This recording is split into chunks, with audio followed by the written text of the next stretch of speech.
Dans cet épisode du balado compte complet. Même si leur MPP+, surtout dans le cas de Guerrero, est positif, ça ne marchera pas. C'est 3,69 là, ce lundi matin. Je comprends.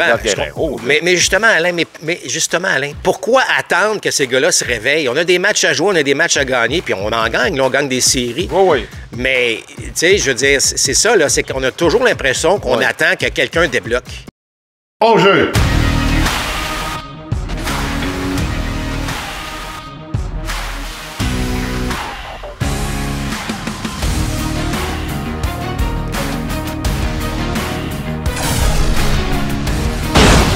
Deuxième prise, compte complet. Le balado compte complet est présenté par Plan de match à Boucherville, votre centre d'entraînement et boutique de baseball avec cage de frappeur intérieur et lance-balles, fier partenaire de votre passion.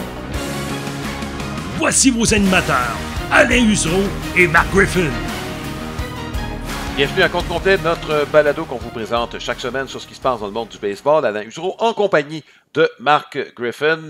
Marc, écoute, au cours des derniers jours, moi, il y a une série que j'ai voulu regarder de très, très près, opposant les Orioles de Baltimore aux Royals de Kansas City. Je voulais voir, les Royals, voir qu'est-ce qu'ils vont faire contre une équipe comme les Orioles de Baltimore. Mais avant de parler des Royals, Marc, là, les Orioles, on s'est rendu compte que le talent déborde dans cette équipe-là. Moi, en tout cas, c'est ce qui m'a frappé dans cette série. On le savait, sauf que ça m'a semblé encore plus évident face aux Royals.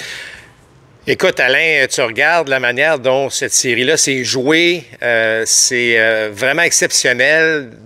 Écoute, de 1 à 9, lorsqu'on fait un match avec les Braves, entre autres choses, on parle de cette profondeur de formation. Mais les Orioles de Baltimore, là, je regarde la façon dont les frappeurs 7, 8 et 9 ont frappé là, du côté des Orioles de Baltimore. Et ça serait probablement des frappeurs 3 et 4 dans bien des équipes. Oui. Ça vous donne une idée à quel point on est très solide. On est très jeune également. C'est ça la beauté des Orioles de Baltimore. C'est pas juste qu'on joue de la bonne balle, c'est que le potentiel est illimité, tu as l'impression. Et effectivement, tu sais, pour avoir frappé un gars, un gaucher comme Reagan, qui plusieurs pensent qu'il pourrait être parmi les récipiendaires du trophée Cy Young. C'est vraiment une équipe qui n'est pas encore partie. Jackson Holliday n'est pas parti encore. Les gens s'inquiètent un peu. Moi, je pense qu'il faut être encore patient. Ce gars-là va débloquer assurément dans un avenir assez rapproché. Mais moi, je suis bien impressionné. J'aime la façon dont c'est dirigé. Tu vois que ce sont de jeunes leaders. Évidemment, Rutschman fait partie de ce groupe-là. Oui. Belle équipe à avoir joué. Ça, il n'y a aucun doute là-dessus. Là. Oui, écoute, au moment où on se parle, là, on s'est rapproché à un demi-match des Yankees de New York qui ont eu un très, très fort début de saison. Puis j'ai l'impression que le train est parti là, à Baltimore. Ben, tu sais, on découvre des joueurs. On parlait beaucoup, justement, de Rutschman, des Gunnar Anderson. Puis là, on découvre des Colton Cowser qui, ma foi, connaît un début de saison tout à fait exceptionnel, qui frappe d'ailleurs, tu sais, 7e parfois dans le rôle offensif. Kjerstad qui va très bien. Il y a des options au niveau des ligues mineures actuellement. Si jamais, Cedric Mullins a un lent début, mais soudainement, écoute, s'est mis à frapper un peu plus. Son jeu en défense est exceptionnel. Alors, il y a des belles choses là, qui se passent à Baltimore. Je vous dirais que c'est la raison pour laquelle je les ai, en début de saison, placés pour remporter la Série mondiale. Oui. Le meilleur MPP, là, si on parle d'ordre des frappeurs, là, c'est le 7e chez les Orioles, au-dessus de 900. Je pense que Cowser n'est pas étranger à ça. Chez les Royals, Marc, Bobby Witt est en train de transporter cette équipe-là. Puis là, je veux te parler justement d'un gars comme Witt qui a signé un contrat à long terme. Il vient au bâton seulement une fois sur 9. Il occupe une position clé quand même au poste d'arrêt court. Est-ce qu'un gars comme ça peut être capable de dire, bon ben viens-t'en, suivez-moi, là, je vais vous amener là où on est supposé d'aller? Oui, mais à une certaine limite. Tu l'as dit, là, tu l'as très bien dit, c'est une fois sur 9. Il va au bâton aussi souvent que probablement ton 8e, 9e frappeur, là, à la limite peut-être un peu plus, mais moi j'ai toujours en tête Mike Trout. sais, tu me poses la question, Mike Trout n'a pas réussi à amener les Angels là où il voulait amener. Puis pas parce que c'est un manque de talent, un manque d'effort, ou un manque d'intensité, ou un manque de leadership. C'est juste qu'un joueur ne peut pas tout faire. Pendant une certaine période de temps, absolument. Tu peux traîner une équipe, mais tu ne peux pas demander à un joueur pendant 600 présences au bâton d'être toujours le meilleur et de traîner toujours cette équipe-là. Tu ne peux pas. C'est une combinaison de facteurs, surtout des saisons de 162 matchs. Il faut que lui influence les autres à embarquer et, tu sais, dans un monde idéal, c'est que quand tu lui connais une baisse de régime, il y en a un autre qui est capable de prendre la relève pendant ce temps-là jusqu'à temps qu'on retrouve son synchronisme et que la chaîne continue. En fait, que le bâton continue à se passer à travers l'équipe pour qu'il y ait toujours quelqu'un qui fasse le travail. Mais au baseball, tu ne peux pas utiliser un joueur, par exemple au hockey, tu peux mettre un bon joueur sur 2 trios, là, puis il va jouer là, pas mal plus que les autres. Son tour, ben, il vient juste une fois sur 9. Donc, c'est l'exemple à suivre, un leadership assurément. Il y a plein de belles choses qu'un joueur peut amener de positif et de créer de la belle énergie, puis de créer une manière de jouer là, qui est l'excellence. Mais tu ne peux pas demander à un joueur de faire toute la différence dans une saison. S'il y a un joueur qui pouvait peut-être le faire, ce serait Shohei Ohtani, s'il gagne tous ses départs lorsqu'il est lanceur, puis qu'il frappe 50 coups de circuit, là, tu vas dire que le gars transporte son équipe, mais c'est à peu près la seule exception. Oui, écoute, Witt fait MPP au-dessus de 900.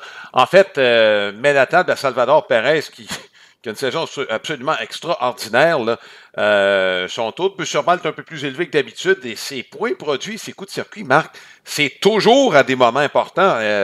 Son MPP près de 1000, c'est tout un début de saison, même si, bon, il n'est pas plus rapide qu'il était. Mais, écoute, 22 points produits à ce stade-ci de la saison, c'était pas... je pense pas qu'il puisse faire ça très, très longtemps. Il y a quelques autres joueurs que j'aime beaucoup. Moi, Michael Garcia, je l'aime beaucoup, même si c'est pas un gros... ça va un peu moins bien dernièrement. Mais il y a quand même des joueurs intéressants dans cette équipe-là. Bien, écoute, surtout qu'on a solidifié la rotation des partants avec quelques vétérans. Puis là, ben ça donne toujours l'espoir d'être dans les matchs. Puis dans l'espoir, évidemment, d'aller chercher le gros coup sûr là, lorsque ça compte. Moi, les Royals, honnêtement, ils me surprennent dans ce début de saison. J'aime ce que je vois. La saison est longue, il y a seulement un peu plus de 20 matchs de jouer, là. Mais je regarde ce qui se passe dans cette division-là, Alain. Les Twins qui ne sont pas partis, ça va être un petit peu plus difficile qu'anticiper. Est-ce que les Guardians peuvent tenir le coup en attaque? C'est très, très bien parti. Ce que je veux dire, c'est que j'ai l'impression que les Royals vont être là un petit bout de temps. Puis que si on crée justement dans cette équipe l'espèce de croyance qu'on peut y arriver, ça peut faire son bout de chemin, ça, dans une saison. C'est pas impossible, Alain, cette année, qu'on voit en série d'après-saison des équipes se rendre en série avec 84-85 victoires. Je ne serais pas surpris de ça. Et peut-être que dans cette division-là, ça sera le cas. Alors, à ce moment-là, ça donne l'espoir à pas mal tout le monde. Oui, mais c'est arrivé l'année passée, Marc, dans la Ligue nationale, les Marlins qui sont passés en jouant à peine pour 500. Donc, c'est pas farfelu de penser que ça pourrait arriver encore cette année. Exact. Bon, les Mets de New York, Marc, on ne s'attendait pas à grand-chose de cette équipe-là. Il y en a plusieurs qui étaient placés 3e, un peu par défaut parce qu'ils jouent dans la même section que Washington et Miami. Ils sont 3e actuellement, mais en jouant beaucoup mieux que prévu. C'est 8 victoires au cours des 10 derniers matchs pour les Mets de New York. Après un très lent début de saison. En fait, les premières semaines, ça a été très difficile.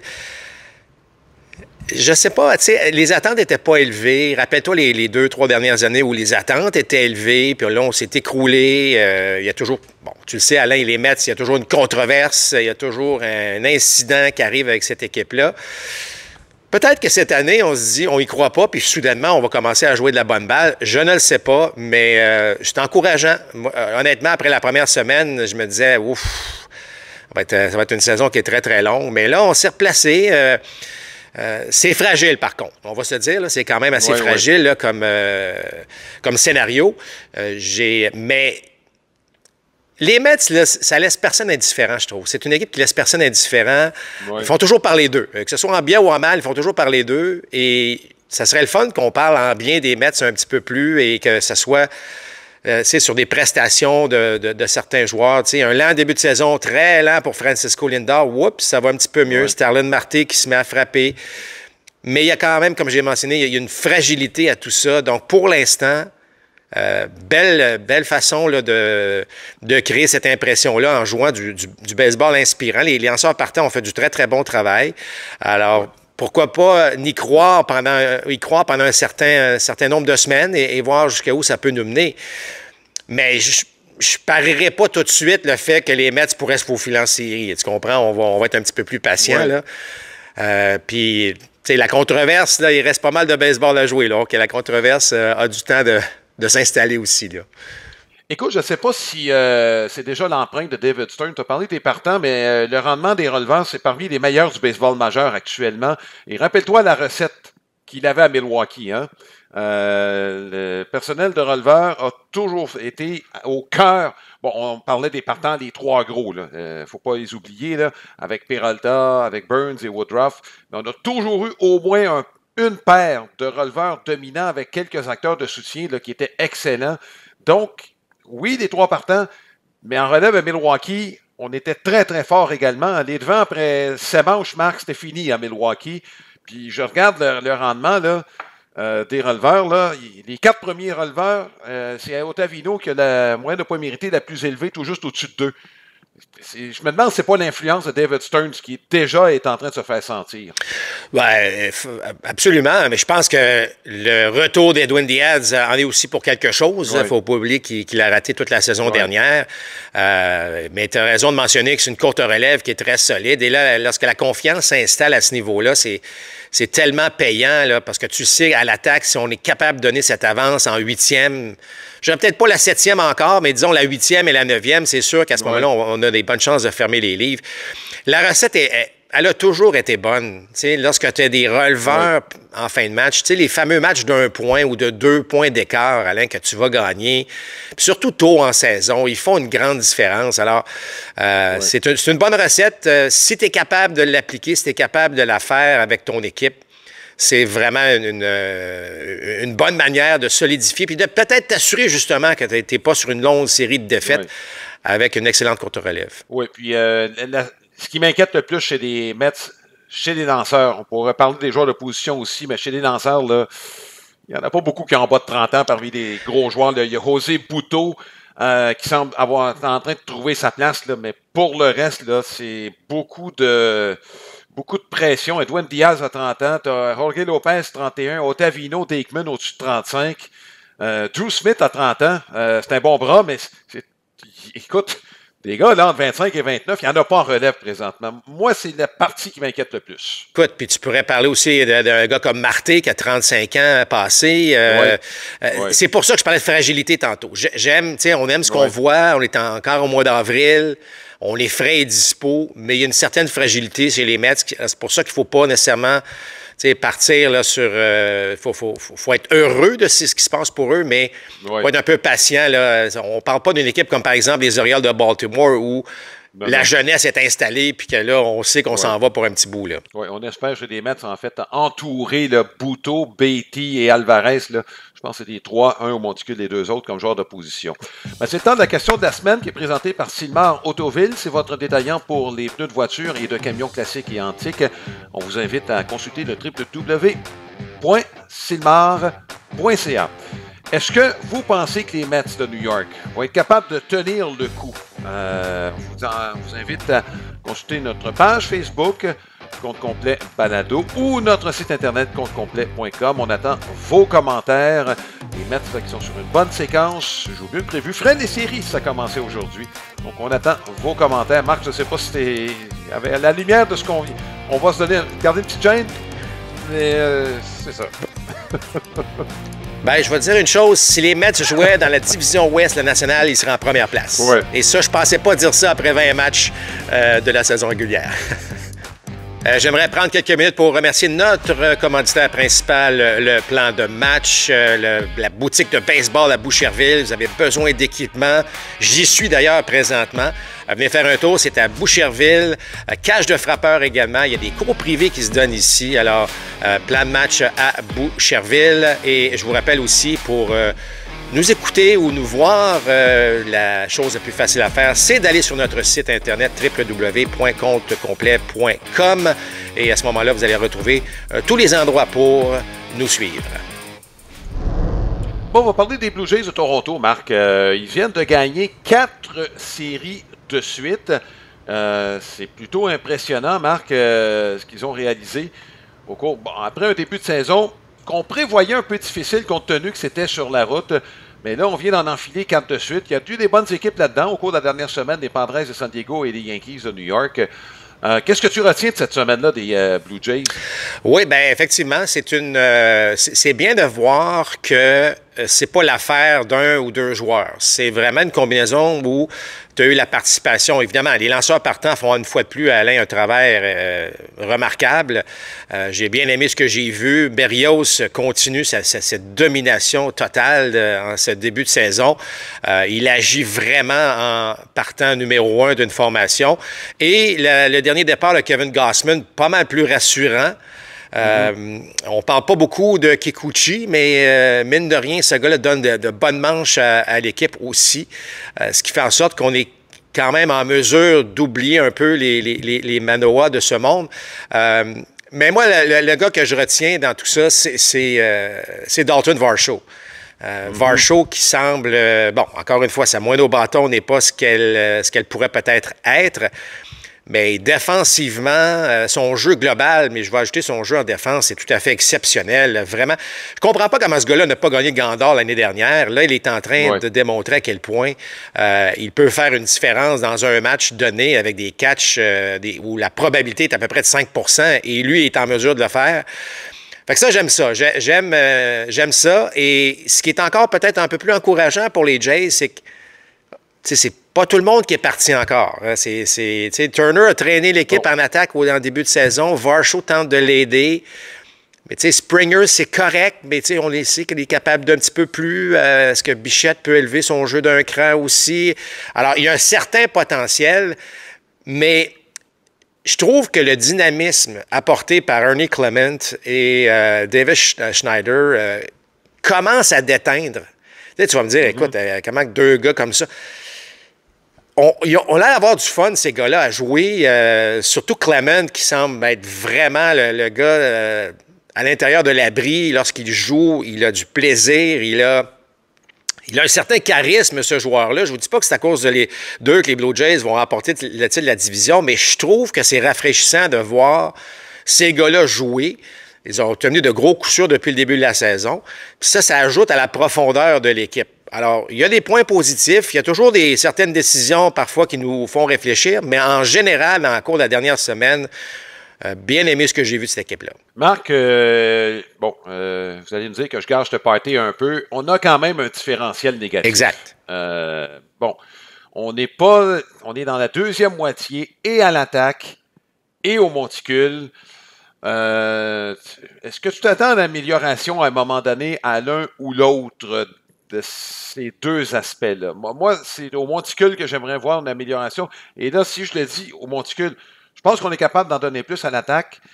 C'est juste qu'au monticule, et je sais que c'est bien, Gausman va probablement être un peu meilleur. Il vient plomber un peu le rendement global des lanceurs partants parce que pour le reste, on n'a absolument rien à redire. En relève, ça n'a pas été parfait. C'est que l'an passé, ce sont les lanceurs qui ont transporté cette équipe-là. Donc, c'est pour ça que je mets l'accent là-dessus. Il me semble qu'il y aurait... C'est fragile un peu de ce côté-là. Va falloir que... le retour de Romano va faire du bien, je pense. Bref, et Swanson aussi, s'il revient au même niveau que l'année passée, évidemment, dans les deux cas. Moi, c'est l'aspect sur lequel je m'attarde un petit peu plus. Ben, écoute, Alain, c'est clair que l'attaque doit en donner plus parce que, tu sais, les Blue Jays, ils ont habitués dans les dernières années, là, je parle des années de Bautista, puis Encarnacion, puis Donaldson, à frapper des circuits, des bombes, puis bon. Ouais. Puis là, Vlad Guerrero qui venait se joindre, puis il y avait encore des Teoscar Hernandez avec l'équipe. Mais ce n'est plus une équipe à coup de circuit. Ce n'est plus une équipe qui va gagner à coup de circuit. C'est une équipe qui peut provoquer des choses. Le problème, c'est que la direction ne semble pas le voir. C'est-à-dire qu'on ne vole pas beaucoup de buts. On n'est pas créatif en attaque, mais on devrait l'être. C'est-à-dire que tu vois Vlad... Et Vlad, on a fait le débat sur Vlad. C'est que c'est un excellent joueur, mais ce n'est pas un frappeur de 40 coups de circuit et 125 points produits. C'est un bon frappeur qui va en frapper peut-être 25, peut-être en espérant qu'il va se rendre à 30. Alors, il faudrait trouver des moyens de créer des choses en attaque. Que ce soit, Alain, tu vas me dire, ça n'existe plus, des cours et frappes ou très peu. Mais je pense que c'est une équipe qui devrait agir un peu plus dans ce sens-là. Tu sais, Varsho est un bon. Il a frappé une coupe de circuit, mais il y a de la vitesse là-dedans. Pourquoi qu'on n'utilise pas un peu ça? Tu sais, Kiermaier a un petit peu de misère en attaque. Force-le à faire des frappés courts, par exemple, mettre une balle en jeu, aller chercher un 90 pieds de plus. Moi, je pense que c'est une équipe qui devrait agir un peu plus de la sorte. De temps en temps, on va frapper des longues balles, j'ai pas de problème. Mais ce n'est pas une équipe qui doit se fier uniquement à ça. Puis je trouve parfois qu'on agit de cette manière-là dans la prise de décision. Donc, c'est pour ça, moi, que j'avais dit en début d'année, je mettrais Springer, moi, plus 5e frappeur. Je pense, puis je le pense encore. Je pense qu'il y a des gars comme Clement ou Biggio ou même David Schneider, de temps en temps, peuvent frapper premier.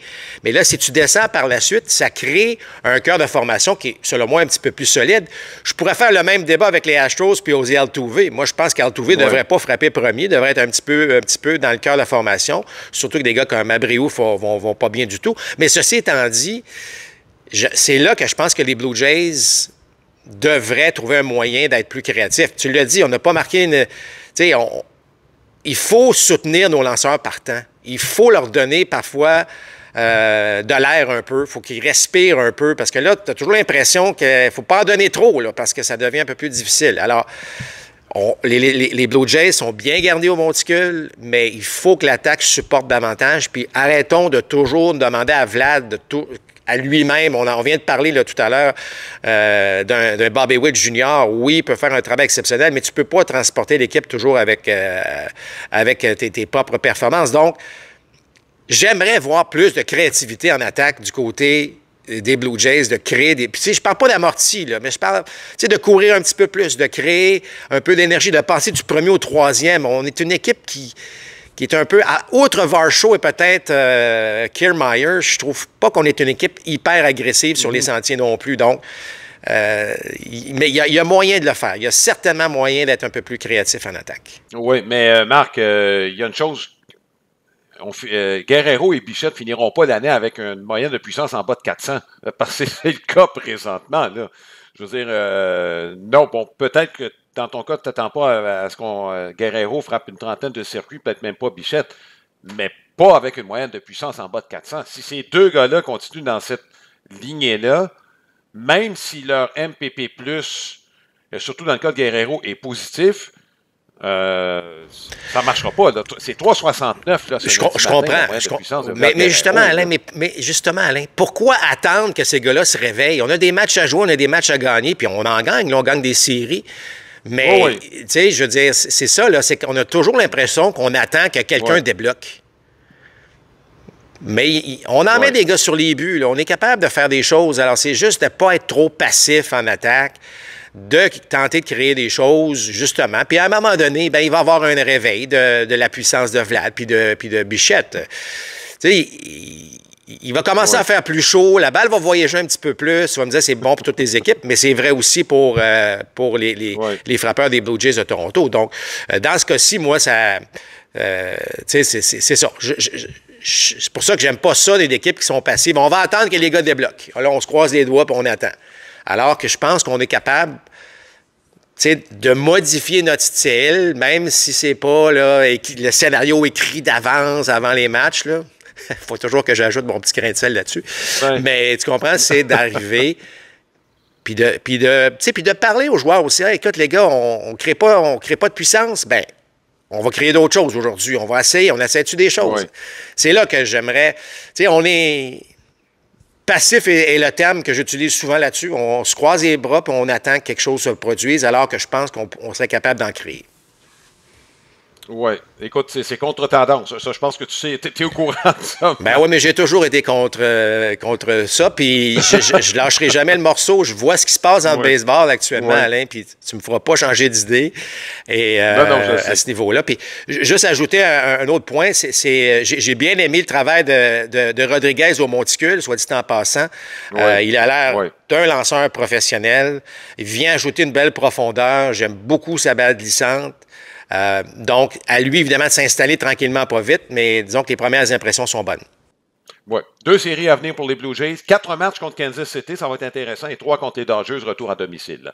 Bon, c'est le temps maintenant de vous présenter la carte de baseball de la semaine. C'est une présentation de Card près d'Union Dépôt.ca. C'est votre détaillant de cartes sportives et non sportives. Plus de 14 000 articles en vente sur eBay. Et cette semaine, on porte notre attention sur un des meilleurs receveurs de l'histoire du baseball, Johnny Bench. C'est sa carte OPG de 1983, c'est la carte numéro 60. Sa dernière saison en tant que joueur actif, il n'était plus receveur à ce moment-là. D'ailleurs, sa position, c'est comme 3e but sur cette carte. Aussi, dans la série Baseball Bunch produite par la MLB, on le voit jouer un rôle d'instructeur d'une équipe de jeunes. Ça mettait en vedette aussi Tommy Lasorda et le San Diego Chicken, qui était la mascotte. En fait, c'était une des premières, sinon la première mascotte dans le baseball majeur avec les Padres de San Diego. Johnny Bench, Marc, bon, tu ne l'as pas connu, je pense, à son apogée, ou tu n'étais pas vieux quand il était au sommet de sa carrière. 2 fois le joueur par excellence dans la Ligue nationale, 1970, 1972, de nombreuses fois dans le match des étoiles. En fait, quand Gary Carter est arrivé dans le baseball majeur, le modèle qu'on voulait imiter, c'était celui de Johnny Bench. Puis écoute, c'est exactement ça, Alain, parce qu'effectivement, moi, je me rappelle pas de Johnny Bench lorsqu'il était à son meilleur, mais fin des années 70, il était encore parmi, évidemment, les meilleurs receveurs. Puis je trouvais ça frustrant que Carter était toujours derrière, tu sais, dans le sens que ce soit pour le vote pour le match des étoiles ou pour le joueur par excellence ou le gant d'or ou peu importe. Tu avais toujours l'impression que Bench avait toujours cette longueur d'avance-là. Puis moi, je comprenais pas ça. Je disais, Gary Carter, c'est lui le meilleur. Puis alors, mes premières impressions de Johnny Bench, c'est pas si bon que ça, mais tu comprends? J'ai commencé à suivre vraiment davantage de baseball à fin des années 70, début des années 80. Donc, c'est pour ça que, par la suite, j'ai bien réalisé à quel point ce gars-là avait une carrière tout à fait exceptionnelle. Puis, c'est un joueur unique. Mais mes premières impressions, c'était, voyons, Carter est bien meilleur que lui. Oui, écoute, 3 fois, il a amené la Ligue nationale pour les points produits. Il jouait beaucoup, raison pour laquelle, à 35 ans, c'était terminé pour Johnny Bench. Il n'était plus en mesure de jouer comme receveur. Ses jambes l'avaient laissé tomber. Recrue de l'année et, ça n'a pas été une surprise qu'il ait été nommé au Temple de la renommée à sa première occasion. Johnny Bench qui avait un choix de 2e tour. Il y a quelques équipes qui l'avaient échappé cette année-là. C'était en 1965. C'était la toute première année au cours de laquelle on pouvait repêcher des joueurs. C'est la première année du repêchage. Donc, à ce moment-là, ça veut dire, Marc, qu'il y avait pas mal de joueurs des universités et des écoles secondaires qui étaient disponibles. Personne n'avait été repêché avant. Ce qui explique parfois pourquoi peut-être que Johnny Bench a glissé au 2e tour. Tu imagines aujourd'hui un repêchage, Marc, où il n'y avait pas eu de repêchage auparavant? Il y a peut-être des joueurs de talent qui auraient glissé également. Assurément. Puis encore aujourd'hui, on sait que c'est même pas une science exacte. Non. Donc, Johnny Bench cette semaine, la carte de la semaine. Au cours des prochaines semaines, nous avons un nouveau segment avec Baseball Québec. Baseball Québec, la fédération, je vous dirais, la plus... avec le plus d'énergie au Canada, certes, et Baseball Québec, pourquoi? On va vous parler au cours des prochaines semaines de l'Académie de baseball du Canada, des jeunes joueurs d'avenir. On sait que le repêchage s'en vient. Est-ce qu'il y a des Québécois qui vont pouvoir être repêchés? Qu'est-ce qui se passe avec ceux qui sont présentement dans le baseball professionnel affilié? Vous savez qu'il y a même maintenant un ABC féminin, donc l'équipe féminine. Qu'est-ce qui se passe de ce côté-là? Donc, on va vous renseigner au fil des prochaines semaines sur ce qui se passe avec la Fédération de baseball du Québec et évidemment ses nombreux joueurs et joueuses et joueurs, entraîneurs également. Donc, ce sera un segment fort intéressant. Je vous rappelle aussi que Baseball Québec, cette année, offre un moitié-moitié. Donc, c'est un moitié-moitié. Vous savez, vous avez vu dans les stades de baseball, souvent, c'est très, très populaire. Bien, Baseball Québec le fait maintenant cette année tout au long de la saison. Donc, c'est un moitié-moitié qui va aller jusqu'à la fin de l'été et il y aura un tirage donc à la fin de la saison. Pour plus de renseignements, bien, vous allez sur le site de Baseball Québec à ce moment-là et vous allez pouvoir vous diriger directement vers l'endroit où participer à ce moitié-moitié-là. Donc, à suivre au cours des prochaines semaines, ce segment de Baseball Québec. Marc, je veux qu'on s'arrête sur les premières impressions qui peuvent être trompeuses un peu. Et il y a un joueur en particulier sur lequel je vais mettre l'accent et c'est un jeune avec les Tigers de Détroit, Wenceel Pérez. C'est un Dominicain, c'est qu'à Détroit, là, tout le monde, tout le monde veut avoir son morceau de Wenceel Pérez. C'est un Dominicain qui est un joueur d'avant-champ qu'on utilise cette année pour la première fois régulièrement comme voltigeur. Il a été rappelé après un début de saison à Toledo, qui est la principale filiale des Tigers de Détroit. Puis là, il frappe pour 300, il court partout, il est spectaculaire, il est rapide. Marc, c'est pas un prospect de premier plan. On en a eu des joueurs comme ça, Marc, au fil des années. Là. Je pense à William Astudillo avec les Twins du Minnesota. Jermaine Mercedes qui avait créé qui était une sensation à son arrivée. Il faut faire attention, Marc, quand on arrive comme ça. Bon, il frappe pour 300 présentement, comme je dis. Il a un style de jeu qui plaît aux gens. Les Tigers vont bien, donc tu comprends qu'il attire l'attention. Mais c'est ça. Dans le cas de Perrin, je pense, ce que je pourrais dire, c'est qu'il est mieux d'en profiter pendant que ça passe. T'as raison, mais je vais mettre un petit bémol là-dessus parce que le baseball est probablement le sport à développement tardif, où ça paraît le plus. C'est-à-dire que je trouve parfois qu'on a un problème avec le développement du baseball. Là, je parle partout. Puis, tu sais, on pourra en parler avec Alex Agostino éventuellement, mais et souvent, là, à 18-19 ans, on a parlé de parfois un joueur dominicain, là, Blanco, par exemple, qui est arrivé de la République dominicaine à 22 ans, puis on dit c'est très, très tard. Mais 22 ans, là, on s'est entendu que c'est jeune. Alors, ça se peut qu'un joueur se développe plus tard. Ça se peut qu'un joueur n'ait pas eu les opportunités que d'autres ont eues. Ça se peut que pour toutes sortes de raisons, il ne s'est pas développé à 20, 21 comme on pensait, mais que soudainement, tout a cliqué à 23, 24, 25 ans. Ça se peut-tu, ça? Puis je trouve que parfois, on est vite sur la gâchette de dire non, lui, ça ne marchera pas. Puis là, on l'envoie au 3A, puis il va bien, mais pendant l'âge de 24, 25, 26, il domine au niveau 3A. C'est peut-être un joueur 4A, mais qui n'a jamais donc sa chance de se faire valoir. Donc, tu as raison, Alain, de mentionner qu'il y en a beaucoup de joueurs qui arrivent puis qui partent parce que, vous savez, la moyenne d'une carrière dans le baseball majeur, c'est 4 ans. Donc, ça veut dire qu'il y en a qui arrivent puis ça dure 2-3 mois puis c'est terminé pour toutes sortes de raisons. Mais ça peut arriver aussi de l'autre côté où un joueur se développe sur le tard. Il y a un déclic qui se fait, il y a une chance unique, il rencontre un coéquipier qui lui permet de dire « Hey, écoute, pense à ci, pense à ça, fais ça différemment. » Puis ça se peut. Puis des fois, là, peut-être que c'est moi qui a trop une belle pensée, mais ça se peut-tu qu'il lui arrive? Parce qu'il n'est pas vieux, là. Il a quel âge, Wenceel Pérez? Là? Il a 24, 25 ans?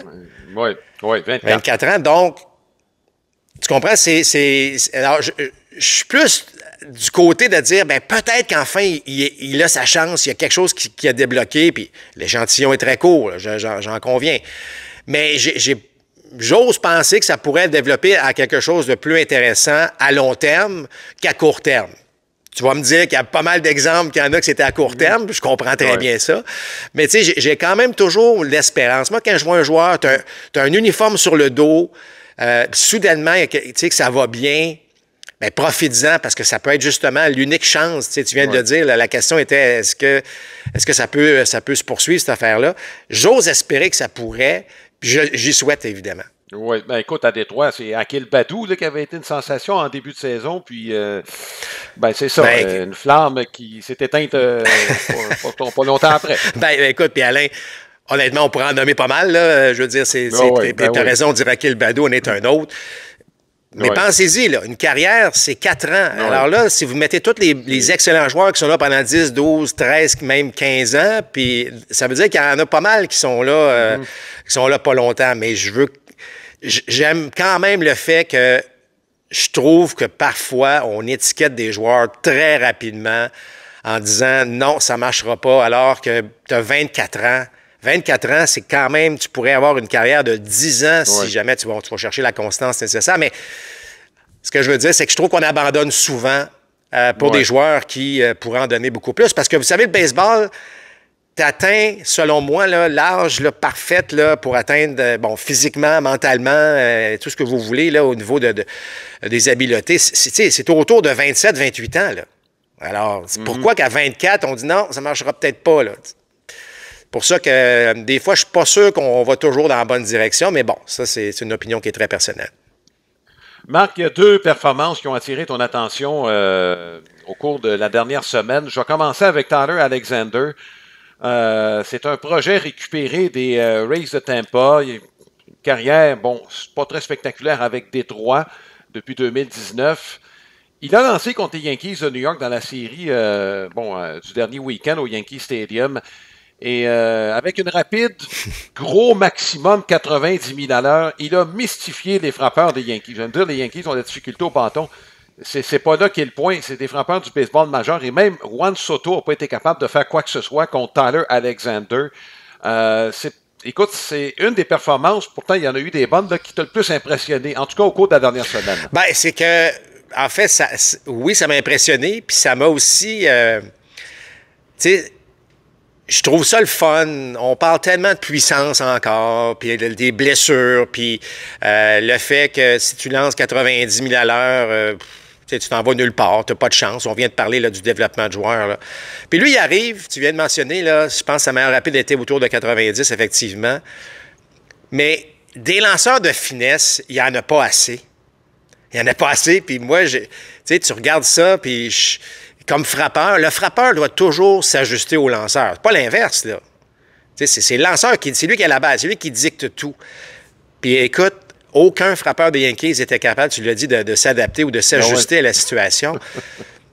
Fait que moi, la finesse, j'aime ça. J'aime la puissance, là. C'est pas que je suis contre, mais je pense qu'une bonne équipe pourrait, d'avoir justement un mix de tout ça. Des lanceurs partant avec finesse. Puis je sais qu'avec finesse, le problème, c'est que ta marge d'erreur est pratiquement nulle. Mais lorsque tu l'as, lorsque tu sens chacun de tes tirs...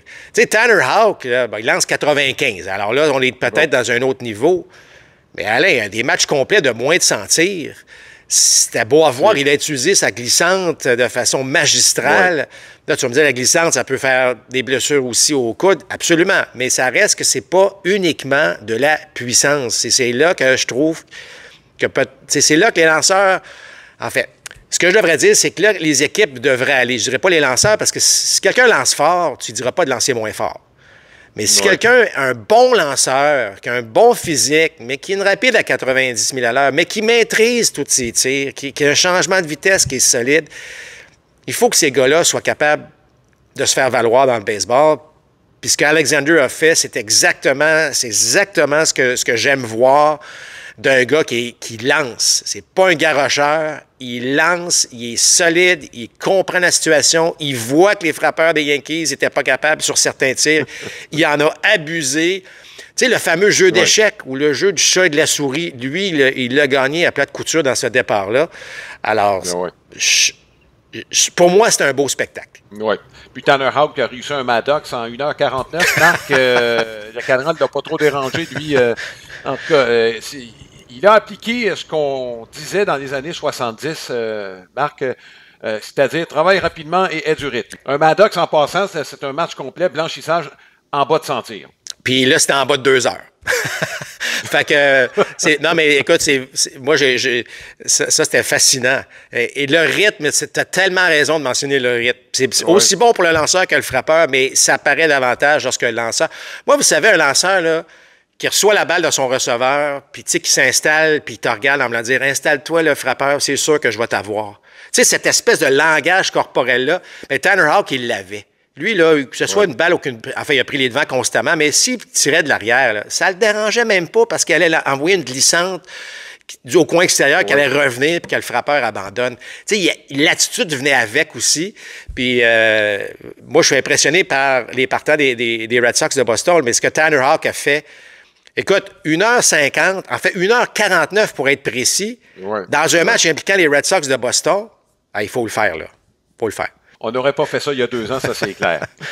Bon, j'espère que cela vous a plu. On se donne rendez-vous pour nos 3 prochains matchs et on aura un petit spécial de Québécois cette semaine, puisque ce lundi, on aura l'occasion de voir les Twins du Minnesota et d'Edouard Julien. Edouard Julien, en passant, il est 2e au sein de l'équipe, malgré ses ennuis, 2e au sein de l'équipe pour le WAR.